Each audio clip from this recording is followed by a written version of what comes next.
Most welcome to our online classes NCC Patna. 9 career classes के online platform पर आप सभी छात्रों का बेहद स्वागत है। और आज आप लोगों का कॉम्प्लेक्स नंबर का थर्ड लेक्चर होना है। इससे पहले के 2 लेक्चर में आप लोगों को बताए थे कि कॉम्प्लेक्स नंबर क्या होता है, किस किस नंबर के फैमिली को मिलाते हैं तो कॉम्प्लेक्स नंबर का फैमिली क्रिएट होता है, ये सब बात आपको बताए थे। फिर इमेजिनरी यूनिट आयोटा क्या होता है और इसके प्रॉपर्टीज क्या हैं, इससे रिलेटेड बहुत सारा नोट आप लोगों को लिखाए थे। एंड लास्टली आपको लास्ट क्लास में कॉम्प्लेक्स नंबर के डेफिनेशन पे पहुंच गए थे और आपको बताए थे कि कॉम्प्लेक्स नंबर जो होता है वो आपको x प्लस आयोटा y के फॉर्म में लिखा जाता है, जिसमें आपका x और y दोनों ही रियल नंबर से लिया जाता है। लेकिन यहां पर आप जो देख रहे हैं x वो बिना आयोटा का है, इसलिए इसे रियल पार्ट ऑफ z कहेंगे। और y जो है वो आयोटा के साथ है, इसलिए हम इमेजिनरी पार्ट कहेंगे। क्या कहेंगे? Imaginary part. यहां पर आपका रियल पार्ट ऑफ z, इसको REZ लिखेंगे। अगर इसको पूरे सेंटेंस को पढ़ें तो क्या लिखेंगे हम? Real part of z। Real part of z अर्थात z का वास्तविक भाग क्या होगा, है ना। और वो आपको x लिखाएगा। क्या लिखाएगा? x। और फिर देखिए यहां जब हम IMZ इस तरह से लिखेंगे तो इसको पढ़ेंगे क्या? The imaginary part of z। क्या पढ़ेंगे? इमेजिनरी पार्ट ऑफ z पढ़ेंगे। और ये आपका z का काल्पनिक हिस्सा है और वह आपको y होगा।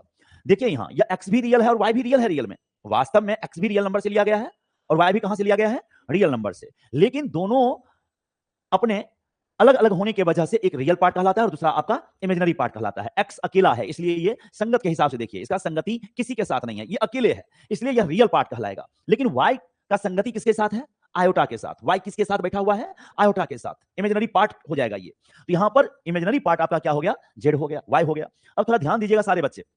अगर आपको Z1 इक्वल टू कहीं पर दे दिया 3 + 4 आयोटा, Z1 इक्वल टू क्या दे दिया? 3 + 4 आयोटा। तो अब इसमें अगर आपसे कोई पूछता है कि रियल पार्ट क्या होगा तो आपका जवाब क्या होगा? बताइए। रियल पार्ट क्या होगा? 3 होगा। अगर आपसे हम पूछें REZ1 क्या है तो आपका जवाब होगा 3। फिर अगर आपसे पूछें कि इमेजिनरी पार्ट ऑफ Z1 क्या होगा तो आप क्या जवाब देंगे? 4 कहेंगे। बात समझ में आ रहा है ना। तो रियल पार्ट जो विदाउट आयोटा है, बिना आयोटा वाला है, उसको रियल पार्ट कहेंगे। और जो आयोटा के साथ है उसे क्या कहेंगे हम? इमेजिनरी पार्ट कहेंगे। तो रियल पार्ट और इमेजिनरी पार्ट पहचानना आप समझ गए हैं। फिर आगे भी देखिए, अगर ये Z2 है आपके पास और सीधे सीधे आपको 5 लिख के छोड़ दिया, ऐसे लिख के छोड़ दिया नहीं। अब अगर Z2 का रियल पार्ट अगर आपसे पूछ दिया जाए REZ2 real part of Z2 तो क्या जवाब देंगे आप? 5 कहेंगे। लेकिन जब इमेजिनरी पार्ट ऑफ Z2 कहेंगे आपसे हम तो आप आयोटा के साथ जो है उसको बोलेंगे। लेकिन यहां तो आयोटा आपको दिख नहीं रहा है, तो ऐसी स्थिति में इमेजिनरी पार्ट आप 0 कहेंगे। क्या कहेंगे? 0। ठीक उसी तरह अगर मान लीजिए Z3 इक्वल टू आपको 6 आयोटा दे दिया, Z3 इक्वल टू क्या दे दिया? 6 आयोटा। तो रियल पार्ट ऑफ Z3 जो कहेंगे, रियल पार्ट ऑफ Z3 का रियल पार्ट वो क्या कहेंगे? 0 कहेंगे। और इमेजिनरी पार्ट क्या कहेंगे हम? 6 कहेंगे। 6 कहेंगे। ठीक उसी तरह से और अगर आपको एग्जांपल यहां पर देखिए, अगर कहीं लेके दे दिया इफ Z4 इक्वल टू लेकर के दे दिया आपको 3 - 5 आयोटा एंड तब आपसे अगर कह दे कि रियल पार्ट ऑफ Z4 क्या है तो क्या जवाब देंगे आप? 3 कहेंगे। रियल पार्ट ऑफ Z4 3 कहेंगे आप। And imaginary part of Z4 अगर कह दिया यहां पर इमेजिनरी पार्ट ऑफ Z4 तो क्या बोलेंगे आप? -5। समझ में आ रहा है? कहीं कोई कंफ्यूजन है? नहीं है। अब एक नोट आपको लास्ट में लिखा के गए थे। क्या लिखा के गए थे? एवरी कॉम्प्लेक्स नंबर, कोई भी कॉम्प्लेक्स नंबर आपके पास जो है Z equal to x plus iota y can be represented by an ordered pair x y. किससे दिखाया जाएगा? एक्स वाई से। इसका अर्थ यह हुआ कि कोई भी कॉम्प्लेक्स नंबर अगर आपके पास x प्लस आयोटा y है तो उसे आप x कोमा y से लिखेंगे ऑर्डर पेयर के फॉर्म में। जैसे ये देखिए x प्लस आयोटा y है तो इसके बराबर हम लिखेंगे x कोमा y। ये ऑर्डर चेंज नहीं कर सकते इसलिए इसे ऑर्डर्ड पेयर कह रहे हैं। ऑर्डर्ड पेयर का मतलब है जिसमें ऑर्डर फिक्स हो। आप ऑर्डर में तब्दीली नहीं ला सकते, चेंजिंग नहीं ला सकते। आप y की जगह पर x और x की जगह y नहीं लिख सकते। जब भी आपको छोटी ब्रैकेट के अंदर ऑर्डर पेयर लिखना होगा, इस तरह से ऑर्डर पेयर आप लिखेंगे तो रियल पार्ट आप पहले लिखेंगे और इमेजिनरी पार्ट आप बाद में लिखेंगे। पहले आपको क्या लिखना पड़ेगा? Real part. तब क्या लिखना पड़ेगा? Imaginary part. जैसे अगर मान लीजिए किसी ने आपको 3 + 4 आयोटा दिया तो इसे आप ऑर्डर पेयर में कैसे लिखेंगे? 3, 4। पहले आपको रियल पार्ट लिखना है फिर इमेजिनरी पार्ट। उसी तरह अगर मान लीजिए किसी ने आपको 5 - 2 आयोटा दिया, 5 - 2 आयोटा तो कैसे इसको लिखेंगे? बोलिए। 5, -2 साइन के साथ लिखेंगे। ठीक उसी तरह अगर आपको -3 - 4 आयोटा है तो आप क्या लिखेंगे? -3, -4 लिखेंगे। इस तरह से लिखेंगे आप। क्लियर है ना हर किसी को? कहीं कोई डाउट है? नहीं है। अगर आपके पास मान लीजिए ऐसे दे दिया कहीं पर 8 आयोटा सिर्फ ऐसे लिख के दे दिया तो इसको कैसे ऑर्डर पेयर फॉर्म में लिखेंगे हम लोग? पहले हम रियल पार्ट लिखेंगे। रियल पार्ट इसमें कुछ भी नहीं है तो 0 और इमेजिनरी पार्ट आपका 8 हो जाएगा। और अगर मान लीजिए सिर्फ आपको 8 लिख दिया तो आप क्या लिखेंगे? इसको 8, 0। कहीं कोई कंफ्यूजन है? अब आप देख रहे हैं कि जितना भी कॉम्प्लेक्स नंबर है वो एक ऑर्डर पेयर से दिखाया जा रहा है, तो ऑब्वियस है कि ये सारे कॉम्प्लेक्स नंबर आपको XY प्लेन में दर्शाए जा सकते हैं। अगर आप एक्स वाई प्लेन खींचते हैं, एक्स वाई प्लेन किसको कहते हैं? जिसमें आप एक्स एक्सिस और वाई एक्सिस रखते हैं। जैसे मान लीजिए ये आपका, इस तरह से लिखे हम, और ये एक्स एक्सिस है आपका, और ये आपका वाई एक्सिस है ना? तो जितने भी कॉम्प्लेक्स नंबर है, दुनिया का जितना भी कॉम्प्लेक्स नंबर, आपको पहले ही बता चुके हैं कि सारा का सारा नेचुरल नंबर हो, चाहे होल नंबर हो, चाहे इंटीजर हो, चाहे रेशनल हो, चाहे इरेशनल हो, या फिर रियल हो, सब के सब कॉम्प्लेक्स नंबर हैं। सब के सब क्या है? Complex number. सारे कॉम्प्लेक्स नंबर रियल नंबर नहीं है, पर सारे रियल नंबर कॉम्प्लेक्स नंबर हैं। कोई अगर आपसे पूछेगा कि 6 जो है, 6 क्या ये कॉम्प्लेक्स नंबर है या नहीं है, तो कहिएगा यस, क्योंकि इसको हम इस तरह के फॉर्म में लिख सकते हैं, 6 प्लस 0 आयोटा, 6 प्लस 0 आयोटा। आपको अगर याद होगा तो सबसे पहला दिन आपको हम बताए थे, देखिए सबसे छोटा ये नेचुरल नंबर है, उससे बड़ा ये होल नंबर का फैमिली है, उससे थोड़ा सा ये इंटीजर है, उसके बाद आपका ये रेशनल नंबर है, इसके बाहर एक अलग दुनिया इरेशनल है, और रेशनल और इरेशनल को एक जगह परिमेय और अपरिमेय को मिला दीजिएगा तब रियल बनेगा, और रियल के बाहर एक अलग दुनिया इमेजिनरी का है। किसका है? इमेजिनरी का। तो रियल और इमेजिनरी के दुनिया को एक जगह अगर आप मिला देंगे तब जो आपको सेट ऑफ नंबर्स मिलेगा, फैमिली ऑफ नंबर्स मिलेगा, वो आपका कॉम्प्लेक्स नंबर है। वो आपका क्या है? अब एक बात बताइए, सबसे बड़ा ये कॉम्प्लेक्स नंबर अगर हो गया तो बाकी सारा नंबर तो इसी घर के अंदर है कि नहीं है?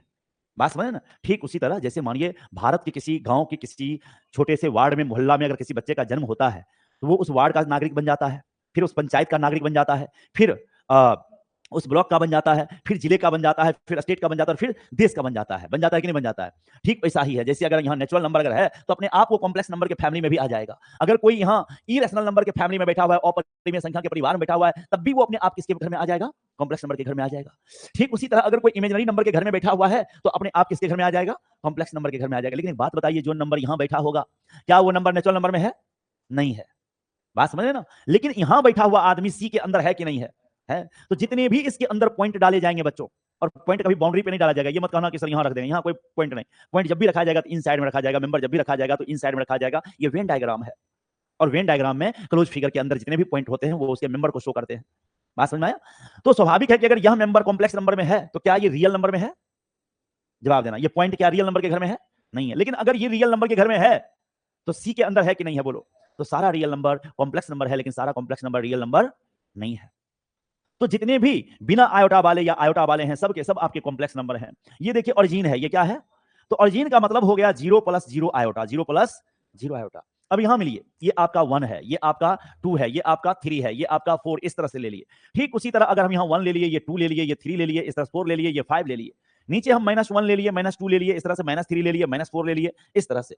यहां हम -1 ले लिए, फिर यहां -2 ले लिए, यहां -3 ले लिए हैं, -4 ले लिए हैं, इस तरह से। देख रहे हैं आप लोग? अब अगर कोई कहता है कि -3 -4 आयोटा कहां है, -3 माइनस, तो सबसे पहले इसे ऑर्डर्ड पेयर फॉर्म में लिखना है। किसमें लिखना है? Ordered pair form. बार बार बोलिए इस टर्म को, रिपीट कीजिए, ऑर्डर्ड पेयर फॉर्म, क्रमित युग्म के रूप में। तो जब इसे हम ऑर्डर्ड पेयर फॉर्म में लिखेंगे तो पहले रियल पार्ट लिखाएगा, फिर इमेजिनरी पार्ट लिखाएगा। आयोटा वाले को इमेजिनरी पार्ट कहते हैं, बिना आयोटा वाले को रियल पार्ट कहते हैं, और हमेशा पहले रियल पार्ट लिखाएगा, उसके बाद इमेजिनरी पार्ट लिखाएगा। बात समझ रहे हैं? और रियल पार्ट जो आपका -3 है, या एक्स कोऑर्डिनेट की तरह काम करेगा। किसके तरह? एक्स कोऑर्डिनेट की तरह। और -4 किसके तरह? वाई कोऑर्डिनेट की तरह काम करेगा। ब्रेन में बैठ गया ये बात? अब -3, तो सबसे पहले एक्स एक्सिस पर -3 ढूंढेंगे कहां है। तो एक्स एक्सिस पर -3 बच्चों यहां है, राइट? अब इसके सामने अप डाउन होना है, इसके सामने अप डाउन जहां होना है। फिर -4 ढूंढेंगे वाई पर, वाई पर -4 कहां है? यहां है। इसके लेफ्ट राइट होंगे, कैसे होंगे? Left right. तो अगर मानिए इस पर हम अप डाउन होते हुए ऐसे चल के आए, राइट, इस तरह से, और इस पर अगर हम लेफ्ट राइट चल के ऐसे आए, इधर राइट भी गया, लेफ्ट भी है, दोनों कहीं कटा क्या? कहां पर कटा? यहां। और यही पॉइंट हमारा -3, -4 है। -3, -4। और इसी को अगर हम कॉम्प्लेक्स नंबर के फॉर्म में लिखेंगे तो क्या लिखेंगे हम? -3 -4 आयोटा, -3 -4 आयोटा। क्या कोई प्रॉब्लम है? अगर आपसे पूछ दें कि 2 3 कहां है, 2 3, तो ढूंढिए। पहले किसको देखिएगा? 2 को। वो किस पर देखिएगा? एक्स एक्सिस पर। तो एक्स एक्सिस पर 2 ले लीजिए, ये रहा। और 3 किस पर लेना होगा? वाई एक्सिस पर लेना होगा। तो वाई एक्सिस पर 3 यहां है। तो इस पर तो लेफ्ट राइट ऐसे, वाई पर लेफ्ट राइट मूव करते हैं, और एक्स एक्सिस पर अप डाउन ऐसे चलेंगे। तो अब अगर हम 2 के सामने ऊपर गए ऐसे, 3 के सामने यहां ना मिला, यही हमारा पॉइंट क्या है? बोलिए, 2 3। अब ये 2 3 को कॉम्प्लेक्स नंबर के फॉर्म में लिखेंगे, क्या लिखेंगे? 2 + 3 आयोटा। आप लोगों को समझ में आ रहा है? और फिर देखिए, अगर कहीं पर किसी ने 4, 0 दिया, 4, इसका मतलब x का वैल्यू कितना है? 4 है, और y का वैल्यू 0, तो वो पॉइंट कौन होगा? ये होगा, ये इस पर होगा। मतलब ये कहां लाई करेगा? On the x axis. कहां लाई करेगा? बोलिए, एक्स एक्सिस पर लाई करेगा। ये कहां लाई कर रहा था? Belongs to first quadrant. कहां पर? फर्स्ट क्वाड्रेंट, प्रथम चतुर्थांश में। ये जो आपका हिस्सा है, ये आपका फर्स्ट क्वाड्रेंट है। इसको क्या बोलते हैं? First quadrant. हिंदी में इसे चतुर्थांश प्रविष्टि या पाद कहते हैं। कई तरह का नाम दिया जाता है। इंग्लिश में इसे क्वाड्रेंट कहते हैं। हिंदी में इसे चतुर्थांश, ठीक है, या फिर पाद, या फिर प्रविष्टि, प्रविष्टि ये कहा जाता है। आपको जो नाम देना है दीजिए, लेकिन ज्यादा अच्छा रहेगा क्वाड्रेंट बोलना, ठीक है, फर्स्ट क्वाड्रेंट। हिंदी नाम भी याद रखिए, अच्छा रहेगा, कोई प्रॉब्लम नहीं है। तो अब यहां पर ध्यान दीजिएगा, ये आपका फर्स्ट क्वाड्रेंट में है। ये कहां है बोलिए? ये जो हमारा -3 -4 है, -3 -4, ये कहां है? थर्ड में है, नहीं है? तो यहां लिखेंगे थर्ड क्वाड्रेंट। क्या लिखेंगे? Third quadrant. तो कौन सा कॉम्प्लेक्स नंबर किस क्वाड्रेंट में है, ये आप बड़ी आसानी से डिटरमाइन कर सकते हैं, आसानी से निर्धारण कर सकते हैं। नहीं कर सकते? अगर आपको यहां पर ऐसे दिया 3 आयोटा, सिर्फ ऐसे लिख दिया 3 आयोटा, तो क्या इस नंबर को आप ऑर्डर पेयर फॉर्म में लिख सकते हैं? ऑर्डर पेयर फॉर्म में आप क्या लिखेंगे? 0,3। वेरी गुड, बहुत अच्छे जवाब आप लोग दे रहे हैं। 0,3 ये है। और इसको देख के आपको पता चल रहा होगा कि इसको कहां रखना है? वाई एक्सिस पर। कहां रखेंगे? एंड वाई एक्सिस के पॉजिटिव पार्ट पर कहां रखेंगे? हाँ, 0,3। पूरा सही सही बोलना है कि इसमें थोड़ी सी भी गलती की गुंजाइश ना हो। तो बोलेंगे वाई एक्सिस के पॉजिटिव पार्ट पर। कहां कहेंगे? वाई एक्सिस के पॉजिटिव पार्ट पर, on the positive part of y axis. और अगर मान लो किसी ने हमें -5 आयोटा दिया, क्या दिया? -5 आयोटा, तो क्या इसे हम लिख सकते हैं ऑर्डर पेयर फॉर्म में? और क्या लिखेंगे इसको हम? 0, -5, 0, -5। क्लियर है? और 0, -5 कहां होगा? वाई एक्सिस के निगेटिव पार्ट पर। -5 इससे भी नीचे जाएंगे, राइट? यहां पर ये हमारा हो गया 0, -5। क्या कोई प्रॉब्लम है? नहीं है ना? तो किसी कॉम्प्लेक्स नंबर को कहां रखेंगे, वो किस क्वाड्रेंट में होगा, ये डिसाइड करना आसान है या नहीं है? आप बता सकते हैं आसानी से ना? अगर कोई कॉम्प्लेक्स नंबर आपको दे दे और पूछ दे कि ये किस क्वाड्रेंट में है, तो बता सकते हैं? चलिए बताइए, आप लोग जवाब दीजिए, कहां होगा ये? अगर हम आपको दिए -2 + 3 आयोटा, ये कौन क्वाड्रेंट में होगा? जल्दी फास्ट रिप्लाई कीजिए। सेकंड क्वाड्रेंट में। बहुत अच्छे बच्चों। Second, x negative y positive. नहीं, थर्ड में दोनों निगेटिव होता है, थर्ड में दोनों निगेटिव। आप अंकित बोले थे ना थर्ड, है शिवम, थर्ड। देखिए यहां नेक्स्ट, अगर आपको जवाब ऐसे दे दिया -4 -5 आयोटा, तब क्या बोलिएगा? हाँ, अब आप थर्ड में कहेंगे, दोनों नेगेटिव है तो थर्ड क्वाड्रेंट में कहेंगे यहां, इस तरह से। और अगर 6 + 2 आयोटा है तो इसे क्या कहेंगे आप? हाँ, फर्स्ट क्वाड्रेंट कहेंगे इसे आप। और अगर मान लीजिए 6 - 4 आयोटा है, तब क्या कहेंगे आप? फोर्थ क्वाड्रेंट में कहेंगे, चौथे क्वाड्रेंट में कहेंगे आप। क्या कहीं कोई कंफ्यूजन है? ये आपका सेकंड क्वाड्रेंट में था, उसके बाद आप देख लिए हैं यहां पर, ये आपका थर्ड क्वाड्रेंट था, ये फर्स्ट क्वाड्रेंट था, ये आपका फोर्थ क्वाड्रेंट था। तो ऑन द एक्स एक्सिस बोलेंगे, जैसे अगर कोई नंबर हमारा यहां पर है, तो इसे ना फर्स्ट में कहेंगे ना फोर्थ में कहेंगे। ये हमारा फर्स्ट है, ये हमारा सेकंड है, ये हमारा थर्ड है, ये हमारा फोर्थ है। लेकिन अगर कोई पॉइंट यहां है, तो यह फर्स्ट और फोर्थ के बाउंड्री पर है, और इसे हम ना फर्स्ट में कहेंगे ना फोर्थ में कहेंगे। ना फर्स्ट में है ना, ये किस पर है? एक्स एक्सिस पर, on the positive part of x axis, on the positive part of x axis. और अगर यहां है तब क्या बोलेंगे आप? On the negative part of x axis. और अगर कोई कॉम्प्लेक्स नंबर यहां है तब on the positive part of, और अगर यहां है तब on the negative part of y axis. ठीक है? आप लोगों को समझ में आ गया ना कि कौन किस क्वाड्रेंट में होगा? है? अगर आपके कॉम्प्लेक्स नंबर के दोनों पार्ट पॉजिटिव हैं, रियल पार्ट और इमेजिनरी पार्ट दोनों पार्ट पॉजिटिव हैं, तो आपका कॉम्प्लेक्स नंबर फर्स्ट क्वाड्रेंट में होगा। कहां होगा? फर्स्ट क्वाड्रेंट में। अगर आपका रियल पार्ट नेगेटिव है और इमेजिनरी पार्ट पॉजिटिव है, तो सेकंड क्वाड्रेंट में। दोनों ही पार्ट नेगेटिव है तो थर्ड क्वाड्रेंट में। और अगर एक्स आपका रियल पार्ट पॉजिटिव, वाई और इमेजिनरी पार्ट नेगेटिव, तो फोर्थ क्वाड्रेंट में। और अगर यहां पर कोई है तो हम कहेंगे on the positive part of x axis, अगर यहां है तो on the negative part of x axis, यहां है तो on the positive part of y axis, और यहां है तो on the negative part of y axis. यह किसी क्वाड्रेंट में नहीं है, ये पॉइंट, ये क्वाड्रेंट ना थर्ड में है ना फोर्थ में है। ये किस पर लाई कर रहा है? वाई एक्सिस के नेगेटिव पार्ट पर लाई कर रहा है। कहीं कोई कंफ्यूजन है? नहीं है। तो अब आप समझिए थोड़ा कॉम्प्लेक्स नंबर के और कुछ नेचर को। आपके पास कॉम्प्लेक्स नंबर ऐसा था, z = x + आयोटा y। बात समझ रहे ना यहां तक? जिसको आप ऑर्डर पेयर फॉर्म में कैसे लिख रहे थे? x, y। अब सुनिए, यहां पहला नोट है, यहां इससे related node first, if x = 0, x = कौन 0 हो गया? x 0 हो गया। अगर आपका रियल पार्ट 0 है, कौन पार्ट 0 है? रियल पार्ट, दैट इज इसी को आप बोलेंगे रियल पार्ट ऑफ z = 0। ऐसी स्थिति में आपका z जो है वो प्योरली इमेजिनरी कहलाएगा। z is called purely imaginary, शुद्ध काल्पनिक संख्या, purely imaginary number. z is called purely imaginary number. Check करिए यहां पर कहता है यदि किसी कॉम्प्लेक्स नंबर का रियल पार्ट 0 है, किसी कॉम्प्लेक्स नंबर का रियल पार्ट क्या है? 0 है, तो ऐसी स्थिति में उस कॉम्प्लेक्स नंबर को प्योरली इमेजिनरी कहेंगे। क्या कहेंगे? Purely imaginary. जैसे एग्जांपल समझिए, ये देखिए, अगर हम 3 आयोटा लिखे, क्या लिखे? 3 आयोटा, तो इसका रियल पार्ट क्या है? 0 है कि नहीं? तो ये आपका प्योरली इमेजिनरी हो गया, प्योरली इमेजिनरी, शुद्ध काल्पनिक नंबर हो गया, है ना? देख लीजिए। और इसको अगर ऑर्डर पेयर फॉर्म में लिखिएगा तो 0,3 लिखिएगा, नहीं लिखेंगे आसिफ। नेक्स्ट, अगर हम यहां पर -4 आयोटा लेते हैं, -4 आयोटा, तो क्या लिखेंगे जी? 0, माइनस, और ये भी आपका प्योरली इमेजिनरी ही होगा। प्योरली इमेजिनरी का डिमांड क्या है? बोलिए, प्योरली इमेजिनरी का डिमांड क्या है? Real part should be 0, real part should be 0, x = 0। जो कॉम्प्लेक्स नंबर इस कंडीशन पे खड़ा उतर गया, जो कॉम्प्लेक्स नंबर इस कंडीशन को सेटिस्फाइड कर देगा, नहीं, वो कॉम्प्लेक्स नंबर आपका प्योरली इमेजिनरी हो जाएगा, शुद्ध काल्पनिक हो जाएगा। एंड यहां पर गौर करिए, ये इस कंडीशन को सेटिस्फाइड कर रहा है, real part of this complex number is 0, so this complex number is purely imaginary. And ये देखिए, इससे भेंट कीजिए 0 से, देख रहे हैं, 0 को आप क्या लिखेंगे बताइए, 0 प्लस 0 आयोटा लिखेगा कि नहीं? हमारा डिमांड क्या था कि real part should be 0, x हमारा 0 होना चाहिए। क्या 0 होना चाहिए? वाई क्या होगा इसका यहां कोई मेंशन है क्या? वाई के बारे में कोई जिक्र किया है? अब वाई अगर 0 रहे या 0 ना रहे, इससे हमें कोई प्रॉब्लम नहीं है। हमारा डिमांड केवल यह है कि एक्स क्या होना चाहिए और उस पर यह खड़ा उतर रहा है या नहीं, इस कंडीशन को ये फुलफिल कर रहा है या नहीं कर रहा है?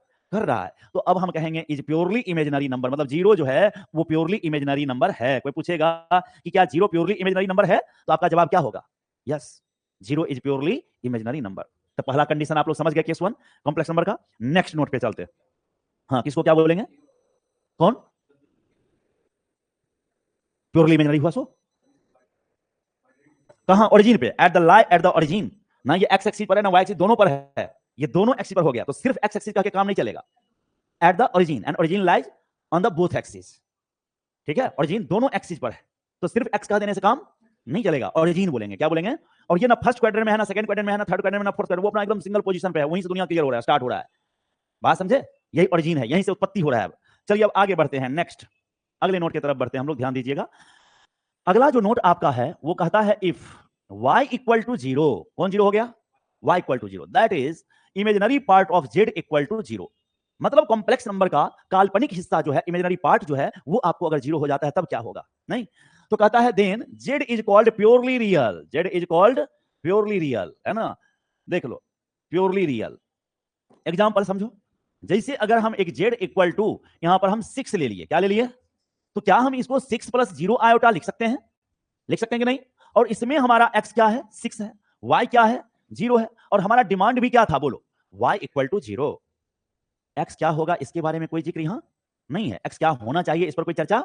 हमारा सिर्फ क्या डिमांड है बोलिए, कि y 0 हो जाना चाहिए, y, और y 0 यहां दे दिया कि नहीं? अब जैसे ही y 0 दे दिया, तो इसको हम क्या बोलेंगे? Is purely real number. कोई पूछेगा प्योरली रियल नंबर होने का क्या कंडीशन है? प्योरली रियल नंबर होने का क्या कंडीशन है? तो कहोगे imaginary part should be 0, imaginary part should be, imaginary part को क्या होना चाहिए? 0 होना चाहिए। नेक्स्ट, अगर हम z1 इक्वल टू ले लेते हैं, कितना? z1 इक्वल टू सीधे -5, सीधे -5 छोड़ दिए, तो क्या इसको -5 प्लस 0 आयोटा लिख सकते हैं? जवाब दीजिए, -5 प्लस 0 आयोटा। और इसको पॉइंट में लिखेंगे, कैसे लिखेंगे? -5, 0। कोई दिक्कत? तो ये आपका हो गया इज प्योरली रियल नंबर। कैसा नंबर हो गया? Purely real number, yes, purely real number. ठीक है ना जी? यहां तक किसी को कोई प्रॉब्लम? अगर हम एक Z3 इक्वल टू मान लो 0 ले लिए हैं, क्या ले लिए हैं? तो क्या इसको हम 0 प्लस 0 आयोटा लिख सकते हैं? और हमारा डिमांड क्या है? पढ़ो, y इक्वल टू, क्या उस पर ये उस कंडीशन को सेटिस्फाइड कर रहा है या नहीं कर रहा है? उस कंडीशन पर ये खड़ा उतर रहा है या नहीं उतर रहा है? उतर रहा है। इट मींस इस डिमांड को पूरा किया तो कहलाएगा प्योरली रियल। तो हम बोलेंगे is a purely real number. क्या है? इज प्योरली रियल नंबर है, राइट? लेकिन मजे की बात यह है कि इससे जस्ट पहले हम लोग पढ़े हैं कि 0 जो है वो प्योरली इमेजिनरी नंबर है, 0 इज प्योरली, एंड अब क्या पढ़ रहे हैं हम? 0 इज प्योरली रियल नंबर। बात समझ रहे हो ना? तो 0 ही एक ऐसा नंबर है जो प्योरली रियल भी है और प्योरली इमेजिनरी नंबर है। एक सिर्फ यही एक ऐसा नंबर है जो प्योरली रियल भी है और प्योरली इमेजिनरी भी है। लेकिन मजे की बात है कि 0 प्योरली इमेजिनरी तो है पर इमेजिनरी नहीं है। ऐसा लाइन अगर कोई सुनेगा तो मास्टर पागल हो गया। नहीं, अगर हम कहें किसी को कि ये मिल्क नहीं है, ये प्योर मिल्क है, तो कहेगा ना सर प्योर मिल्क होने के लिए पहले उसको मिल्क होना पड़ेगा। अगर हम कहेंगे कि ये गोल्ड नहीं है, ये प्योर गोल्ड है, तो कहेगा ना कि सर प्योर गोल्ड तो तब होगा ना जब पहले ये गोल्ड होगा। बात समझ में आ रही है? लेकिन नंबर की दुनिया थोड़ा अनोखी है, यहाँ कुछ बहुत कुछ अलग है। यहाँ 0 इमेजिनरी नंबर की कैटेगरी में नहीं आएगा, 0 इमेजिनरी नंबर की कैटेगरी में नहीं आएगा, लेकिन प्योरली इमेजिनरी कहलाएगा। तो कहोगे सर ऐसा क्यों? तो देखो वजह समझो, क्या कहता है यहाँ, इसको समझो। देखो यहां कंडीशन है इस तरह का कि नोट में समझ लो, इस नोट को कहता है if z equal to x plus iota y is any complex number, एक कॉम्प्लेक्स नंबर है, ठीक है, complex number, and y is not equal to 0, y is not equal to 0। अभी तक तुम पढ़ा था x 0 हो जाए, y 0 हो जाए, दो कंडीशन यही पढ़े थे। जब x हमारा 0 हो गया तो प्योरली इमेजिनरी हो गया था, जब हमारा y 0 हो गया था तो प्योरली रियल हो गया था। अब डिमांड है कि y 0 नहीं होना चाहिए, y 0 नहीं होना चाहिए। अगर y 0 के बराबर हो गया तब तो पढ़ चुके हैं कि प्योरली रियल होगा, प्योरली। लेकिन अगर y 0 के बराबर नहीं होगा तब हमारा z इमेजिनरी कहलाएगा। क्या कहलाएगा? Imaginary number. ध्यान देना सब बच्चे, ध्यान से, इमेजिनरी नंबर। इमेजिनरी होने के लिए कंडीशन क्या है बोलो? y 0 के बराबर नहीं होना चाहिए। अब इस एग्जांपल से भेंट करो। 3 + 4 आयोटा दिखाई दे रहा है? बताओ इसमें x क्या है? 3 है, y क्या है? 4 है। क्या ये 0 के बराबर है? नहीं। तो यह आपका इमेजिनरी नंबर हो गया, इज एन इमेजिनरी नंबर। यह आपका क्या कैसा नंबर हो गया? इमेजिनरी नंबर हो गया। क्या कोई डाउट है आपको? समझ में आ रहा है इमेजिनरी किसको कहेंगे? अब दूसरा एग्जांपल आप देख लीजिए। मान लीजिए कि हम यहां 5 - 2 आयोटा लिखे। इसमें x का वैल्यू बोलिए क्या है? 5 है, y आपका क्या है, और फिर ये 0 के बराबर नहीं है। तो क्या इसको भी हम इमेजिनरी नंबर कहेंगे कि नहीं कहेंगे? कहेंगे। लेकिन क्या इसको हम प्योरली इमेजिनरी कहेंगे? नहीं। It is not a purely imaginary number. Imaginary है पर प्योरली इमेजिनरी नहीं है। ये प्योरली इमेजिनरी होने के लिए इसको 0 होना पड़ता, x = 0। अब देखो ये इमेजिनरी तो है पर प्योरली इमेजिनरी नहीं है। ये इमेजिनरी तो है पर प्योरली इमेजिनरी नहीं है। अब इससे भेंट कीजिए, थोड़ा इससे भेंट कीजिए। 6 आयोटा, इससे भेंट कीजिए। दिख रहा है आपको? इसका रियल पार्ट क्या है बोलिए? 0। x बराबर क्या है? 0। और y बराबर, हमारा डिमांड है कि y 0 नहीं होना चाहिए। हमारा क्या डिमांड है? y 0 के बराबर। और बोलिए वहां y 0 है क्या? है? तो क्या हमारे इस डिमांड को जो हमें यहां चाहिए उसको ये फुलफिल कर रहा है कि नहीं कर रहा है? कर रहा है। इसने x पर कोई जिक्र ही नहीं किया है, x पर कोई चर्चा नहीं किया, तो हमें उसमें इंटरेस्ट लेने की कोई आवश्यकता नहीं है। x क्या है उससे हमको कोई लेना देना नहीं है। यहां बस y का जिक्र हुआ है कि y 0 नहीं होना चाहिए। और अगर y 0 के बराबर नहीं है तो आप उसे इमेजिनरी कह सकते हैं। उसे क्या कह सकते हैं? और बताइए यहां y 0 है क्या? है? नहीं है। तो जब y 0 नहीं है तो इसको हम क्या बोलेंगे? Is an imaginary number. कैसा नंबर है? इमेजिनरी नंबर है। कहीं कोई कंफ्यूजन? और ये गौर करिए प्योरली इमेजिनरी भी है। It is purely imaginary. ये आपको प्योरली इमेजिनरी भी है। अब एक बात बताइए, ये आपका प्योरली इमेजिनरी था और इमेजिनरी भी हो गया, है ना? प्योरली इमेजिनरी होते हुए भी इमेजिनरी कौन नहीं है? 0। बाकी सारा नंबर जितना भी प्योरली इमेजिनरी नंबर है वो सब इमेजिनरी नंबर हो जाएगा। जितना भी प्योरली इमेजिनरी नंबर है सब का सब इमेजिनरी नंबर हो जाएगा, केवल किसको छोड़कर? 0 को छोड़कर। Other than 0, all purely imaginary number are also an imaginary number except 0। 0 को छोड़कर। सुनाई दिया? 0 ही एक ऐसा है जो प्योरली इमेजिनरी होते हुए भी इमेजिनरी नहीं है। लेकिन हाँ, 0 के अलावा सब। अब ये देखो, ये इमेजिनरी था पर प्योरली इमेजिनरी नहीं था। ये प्योरली इमेजिनरी भी है और इमेजिनरी भी है। इससे भेंट करो 0। ये प्योरली इमेजिनरी है पर इमेजिनरी नहीं है। तो कोई पूछेगा कि क्या 0 इमेजिनरी नंबर है? तो क्या जवाब दीजिएगा? यस और नो? नो। पूछेगा 0 प्योरली रियल नंबर है? कोई पूछेगा कि क्या 0 प्योरली रियल नंबर है, शुद्ध वास्तविक संख्या है? तो यस। कोई पूछेगा 0 प्योरली इमेजिनरी नंबर है? तो जवाब होगा यस। लेकिन जब पूछेगा कि 0 इमेजिनरी नंबर है तो नो। कहीं कोई कंफ्यूजन? कोई पूछेगा 3 आयोटा, क्या पूछा? 3 आयोटा प्योरली इमेजिनरी नंबर है? यस। इमेजिनरी नंबर है? यस। बात समझे ना? और कोई पूछेगा 3 + 4 आयोटा, 3 + 4 आयोटा इमेजिनरी नंबर है या नहीं? यस। और प्योरली इमेजिनरी? नो। क्लियर है ना? चलिए यहां तक आप लोग समझ गए। अब थोड़ा सा एक चीज देखिए, जितने भी आपके रियल नंबर हैं, all purely real number, all purely real number lies on x axis. कहां लाई करेगा? हाँ, all purely real number lie on x axis, on the x axis. सारा का सारा रियल नंबर कहां लाई करेगा? एक्स एक्सिस पर होगा। Therefore x axis is called, therefore x axis is called real axis. क्या कहलाता है? Real axis. जब भी आपसे पूछेगा कि रियल एक्सिस कौन है तो कहिएगा एक्स एक्सिस। कौन एक्सिस? एक्स एक्सिस आपका रियल एक्सिस होगा। बात समझे ना? ठीक उसी तरह अगर आपसे पूछे ऑल प्योरली इमेजिनरी नंबर कहां लाई करेगा? All purely imaginary number, purely imaginary number lie on y axis. कहां लाई करेगा बोलिए? y एक्सिस पर। Therefore y axis is called imaginary axis. कौन एक्सिस कहलाएगा? हाँ, इमेजिनरी एक्सिस कहलाएगा। कोई आपसे पूछेगा कौन एक्सिस को हम इमेजिनरी एक्सिस कहेंगे, क्या जवाब दीजिएगा? y एक्सिस को। कौन एक्सिस आपका रियल एक्सिस है? तो x एक्सिस। जब भी आपसे पूछे कि रियल एक्सिस कौन एक्सिस है कहिएगा x एक्सिस। जब भी पूछेगा आपसे कि इमेजिनरी एक्सिस कौन है तो क्या बोलिएगा? y axis. कहीं कोई कंफ्यूजन है क्या? समझ में आ रहा है? हर चीज समझ में आएगा। अच्छे से देखिए एंड देख लीजिए, यहां पर आपको पिक्चर से समझाते हैं। जितना भी प्योरली रियल नंबर है वो एक्स एक्सिस पर होगा। ये आपका रियल एक्सिस है। ये क्या है? Real axis. और ये आपको जितना भी इस पर है ये प्योरली इमेजिनरी होगा। क्या होगा? Purely imaginary. बात समझे ना? और ये सब हिस्सा आपका इमेजिनरी का है। किसका है? हाँ, इमेजिनरी का। यहां पर कौन बैठा है? 0। यहां कौन बैठा है? कोई पूछेगा कि 0 प्योरली रियल नंबर है या नहीं कहिएगा यस। प्योरली इमेजिनरी नंबर है कि नहीं? यस। लेकिन अगर इमेजिनरी नंबर है या नहीं है तो नो। अगर कोई पूछेगा 3 आयोटा कहां होगा, 3 आयोटा, तो आप 0,3 लिखिएगा और सीधे सीधे ऐसे नापिएगा 1 2 3, हर जगह पे आके क्या हो गया 0,3 हो गया, राइट। और इसी का नाम है 3 आयोटा। क्या नाम है? तो 3 आयोटा किस पर है? Y axis. अगर पॉजिटिव है यहां पर तो positive part of y axis. लेकिन अगर -4 आयोटा दे दे, कहां दे दे? -4, तो लिखेंगे 0 माइनस, और ये कहां जाएगा? हाँ, वाई एक्सिस के नीचे निगेटिव पोर्शन पे जाएगा। कहां जाएगा? नेगेटिव पोर्शन पे। जा रहा है ब्रेन में? कहीं कोई कंफ्यूजन? हर चीज समझ रहे हैं आप लोग? ठीक है। ये जो आप लोग देख रहे हैं उस समय से, ये एक्स एक्सिस वाई एक्सिस जो बार बार खींच रहे हैं आप लोग, जो देख रहे हैं एक्स एक्सिस वाई एक्सिस, ये जो हम खींच रहे हैं, इसको नाम कई तरह का दिया जाता है। इसको आप कार्टेशियन प्लेन भी कह सकते हैं। क्या कह सकते हैं? Cartesian plane. और भी नाम दे सकते हैं, गॉसियन प्लेन। क्या नाम दे सकते हैं? गॉसियन प्लेन नाम है ये। Gaussian plane Carl Friedrich Gauss, एक बहुत बड़े मैथमेटिशियन थे, कार्ल फ्रेडरिक गॉस, जर्मन थे, उन्हीं के नाम पर ये गॉसियन प्लेन है। बात समझ गए नहीं?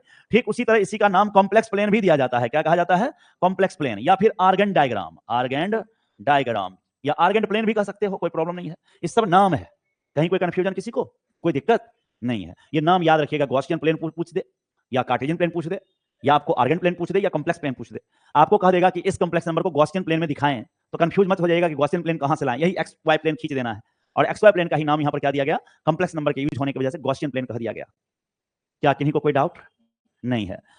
अब आगे बढ़ते हैं। ये तो आप कॉम्प्लेक्स नंबर के बेसिक नोट को आप समझ पाए हैं अभी तक, है ना। अब आगे देखिए क्या है अगला आपका। अगला है equality of complex number. Equality of complex number. So दो कॉम्प्लेक्स नंबर आपस में बराबर कब होगा, ये हमें जानना है। इक्वलिटी ऑफ कॉम्प्लेक्स नंबर्स, ये हमें जानना है। इक्वलिटी ऑफ कॉम्प्लेक्स नंबर्स ये क्या होता है? मतलब सिंपल सा है कि दो कॉम्प्लेक्स नंबर आपस में बराबर कब होगा, हमें ये जानना है। दो अलग अलग कॉम्प्लेक्स नंबर दे दिया आपको। जैसे मान लीजिए यहां पर आपको दे दिया if z1 equal to x1 plus iota y1 and z2 equal to x2 plus iota y2 दे दिया। x2 प्लस आयोटा y2 दे दिया। कहीं कोई कंफ्यूजन है? दो कॉम्प्लेक्स नंबर दे दिया। तब कहता है R2 कॉम्प्लेक्स नंबर्स अगर ये दे दिया है आपको, तो दोनों कॉम्प्लेक्स नंबर तब बराबर होगा जब इसके कोरस्पॉन्डिंग पार्ट्स बराबर होंगे। बात समझे कि नहीं? दोनों ही कॉम्प्लेक्स नंबर कब बराबर होंगे? ठीक है, जब इसके कोरस्पॉन्डिंग पार्ट्स आपस में बराबर होंगे। कोरस्पॉन्डिंग पार्ट्स बराबर होने का अर्थ क्या है? z1 equal to z2 implies that x1 बराबर x2 एंड y1 बराबर y2। यही नोट आपको याद रखना है, ये वाला बात, कि दो कॉम्प्लेक्स नंबर तभी बराबर होगा जब उसका कोरस्पॉन्डिंग पार्ट्स बराबर हो। What is the meaning of corresponding parts? Corresponding parts means the real part of first complex number should be equal to the real part of second complex number, and the imaginary part of first complex number should be equal to the imaginary part of second complex number. पहले complex number का real part और दूसरे complex number का real part, वास्तविक भाग, दोनों आपस में क्या होना चाहिए? इक्वल होना चाहिए। पहले कॉम्प्लेक्स नंबर का इमेजिनरी पार्ट और दूसरे कॉम्प्लेक्स नंबर का इमेजिनरी पार्ट दोनों आपस में बराबर होना चाहिए। संगत का अर्थ ये होता है, संगत, इधर का रियल तो उधर का भी रियल, इधर का इमेजिनरी तो उधर का भी इमेजिनरी। अब मान लो दो हाई स्कूल के 9th क्लास के बच्चों के बीच हमको थोड़ा क्विज करवाना है, नहीं भिड़वाना है, तो क्विज करवाने के लिए इधर का रोल नंबर 1 लेंगे और उधर का रोल नंबर 50 ले लेंगे, तो क्या मैचिंग हो पाएगा? नहीं हो पाएगा। मैचिंग कैसे कराना होगा? इधर का रोल नंबर 1 लिए तो वहां का भी रोल नंबर, तब ना दोनों के बीच का फाइटिंग मजा देगा। बात समझ में? तब सही संगत लड़ाई हुई है। सो इक्वल लेवल का अगर हम कंपेयरिंग करते हैं तो उसको कहते हैं कोरस्पॉन्डिंग पार्ट, इक्वल लेवल का। अब इधर बताओ रियल पार्ट कौन है हमारा? x1। इधर का रियल पार्ट क्या है? सो x1 और x2 को आपस में बराबर होना चाहिए। इमेजिनरी पार्ट क्या है और इधर इमेजिनरी पार्ट क्या है? सो y1 और y2 को बराबर होना चाहिए। रियल पार्ट और इमेजिनरी पार्ट को आपस में क्या होना चाहिए? हाँ, पहले कॉम्प्लेक्स नंबर का रियल पार्ट दूसरे कॉम्प्लेक्स नंबर के रियल पार्ट के बराबर होना चाहिए। फर्स्ट कॉम्प्लेक्स नंबर का इमेजिनरी पार्ट दूसरे कॉम्प्लेक्स नंबर के इमेजिनरी पार्ट के बराबर होना चाहिए। और अगर ऐसा हुआ तब दोनों कॉम्प्लेक्स नंबर आपस में क्या कहलाएगा? इक्वल कहलाएगा। क्या कहलाएगा? इक्वल। z1 बराबर z2। देख रहे हो? ये चीज साबित हो सकता है। कैसे? मान लो अगर हमको इसको प्रूफ करना है तो थोड़ा सा समझ लो क्या है। जैसे हमको z1 फॉर z1 बराबर z2 लेके चलना है। z1 बराबर z2। z1 मेरा क्या है बोलो? x1 plus iota y1। z2 क्या है हमारा बोलो? x2 plus iota y2। अब चलो रियल वाले को एक साथ बुला लो, x1 माइनस x2 कर दिए, नहीं, और इमेजिनरी वाले को उधर भेज दो तो आयोटा कॉमन आएगा, y2 माइनस y1 लिखाएगा। दोनों तरफ स्क्वायर कर दो, दोनों तरफ। तो बोलो इधर क्या लिखाएगा? स्क्वायरिंग बोथ साइड करेंगे तो x1 माइनस x2 का होल स्क्वायर बराबर, इक्वल का साइन है बीच में, हम एक स्टेप आगे का लिख रहे थे, equal to iota square. Iota square का वैल्यू -1 होता है। आयोटा का स्क्वायर करेंगे ना जी, अब फिर y2 माइनस y1 का होल स्क्वायर, ऐसा लिख दिए। कहीं कोई कंफ्यूजन है तो बोलो। इधर भी स्क्वायर किए और इधर भी स्क्वायर किए। अब ये माइनस उठ के इधर आ जाएगा तो x1 माइनस x2 का होल स्क्वायर, अब प्लस y2 माइनस y1 का होल स्क्वायर बराबर 0। अब ये भी स्क्वायर है और यह भी स्क्वायर है। आप सभी बच्चे जानते हैं कि x1 y1 x2 y2 सारा रियल नंबर है। क्या है? हाँ, सब रियल नंबर है। x1 भी रियल है, y1 भी रियल है, x2 भी रियल है, y2 भी रियल है रियल। पर अलग अलग संगत की वजह से कहलाता अलग अलग है। हम y1 को इमेजिनरी पार्ट बोलते हैं, इमेजिनरी पार्ट बोलते हैं, वो इमेजिनरी है नहीं, y1 इमेजिनरी नहीं है, y1 तो रियल ही है, लेकिन किसके साथ है? आयोटा के साथ है, इसलिए उसका नाम पड़ा इमेजिनरी पार्ट। अगर हम 3 + 4 आयोटा लिखे हैं बच्चों, ध्यान दीजिए, यहाँ आपका x 3 है, y आपका 4 है, 4 क्या इमेजिनरी नंबर है? नहीं, ये तो नेचुरल नंबर है, रियल है ये। सो x भी रियल है और y भी क्या है? रियल है, लेकिन संगत की वजह से नाम अलग अलग दे रहे हैं। एक को अकेले रहने की वजह से रियल कह देते हैं और दूसरे को आयोटा के साथ रहने की वजह से उसको इमेजिनरी पार्ट कह रहे हैं। बात समझ रहे हैं कि नहीं समझ रहे हैं? तो अब यहां पर यह तो रियल था, और रियल का स्क्वायर कभी निगेटिव, और ये भी स्क्वायर होने के बाद निगेटिव नहीं होगा। हो क्या सकता है? जीरो या पॉजिटिव, जीरो या, और जिस समय ये पॉजिटिव होगा और ये पॉजिटिव होगा तो जोड़ के कभी जीरो आएगा। बोलो ना, ये भी पॉजिटिव ये भी पॉजिटिव, जोड़ के कभी जीरो आएगा। तो जीरो आने की संभावना कब है? जब यह भी जीरो हो जाए और यह भी जीरो। स्क्वायर का वैल्यू, अगर x आपका रियल नंबर है तो उसका स्क्वायर या तो जीरो के बराबर होगा या जीरो से ज्यादा होगा, कभी निगेटिव नहीं हो सकता। और जब ये निगेटिव है ही नहीं, अगर हम दोनों को पॉजिटिव चाहे किसी एक को भी पॉजिटिव मान लें, तो क्या ये जोड़ करके कभी जीरो हो पाएगा? नहीं। जीरो होने का एक ही कंडीशन है। क्या है कंडीशन? कि ये भी जीरो हो जाए और यह भी। तो अब मानिए इट इज ओनली पॉसिबल, ये केवल तभी पॉसिबल है जब आपका x1 माइनस x2 भी जीरो के बराबर है एंड y1 माइनस y2 भी जीरो के बराबर है। तब यहां से निकलेगा x1 बराबर x2 एंड यहां से निकलेगा y1 बराबर y2। बताइए, रियल पार्ट के बराबर और इमेजिनरी पार्ट इमेजिनरी पार्ट के बराबर है। सो फ्यूचर में अगर कहीं पर आपको ऐसा लिख देता है ना बच्चों, x plus iota y equal to 3 + 4 iota, तो आपको डायरेक्ट कहने का अधिकार है कि x बराबर 3 होगा और y बराबर 4 होगा। ये आप सीधे सीधे कह सकते हैं, ये कहने का आपको राइट मिल जाएगा। इधर भी एक कॉम्प्लेक्स नंबर है, इधर भी एक कॉम्प्लेक्स नंबर है, बीच में इक्वल का साइन है बीच में, और जैसे ही बीच में इक्वल हुआ ना, तो लेफ्ट साइड का रियल पार्ट राइट साइड के रियल पार्ट के बराबर और लेफ्ट साइड का इमेजिनरी पार्ट राइट साइड के इमेजिनरी के पार्ट बराबर कहने का हमें राइट मिल जाएगा, कहीं कोई प्रॉब्लम नहीं है। अगर किसी ने हमें ऐसे लिख दिया कि 2a + 3b, यहां दे दिया 3a - 4b, ऐसे लेके दे दिया, बात समझ रहे हैं, और ये दे दिया आपको 13, ये कितना दे दिया 13, और ये प्लस 11 आयोटा दे दिया, कितना दे दिया 11 आयोटा, ऐसे लेके दे दिया, कह दिया कि ए बी का मान निकालिए, ए और बी का वैल्यू निकालिए, फाइंड करिए, find the values of A and B. तो अब इधर का रियल पार्ट क्या है बोलिए? रियल पार्ट है ना, रियल पार्ट इधर क्या है? 2a + 3b, पूरा का पूरा ये क्या है? रियल पार्ट है, जो किसके बराबर होगा? 13 के बराबर, इक्वेशन नंबर 1। फिर इधर इमेजिनरी पार्ट कौन है बोलिए? 3a - 4b, जो आयोटा के साथ होता है उसे इमेजिनरी पार्ट कहते हैं, और ये लास्ट में 11 लिखा गया, कहीं कोई दिक्कत?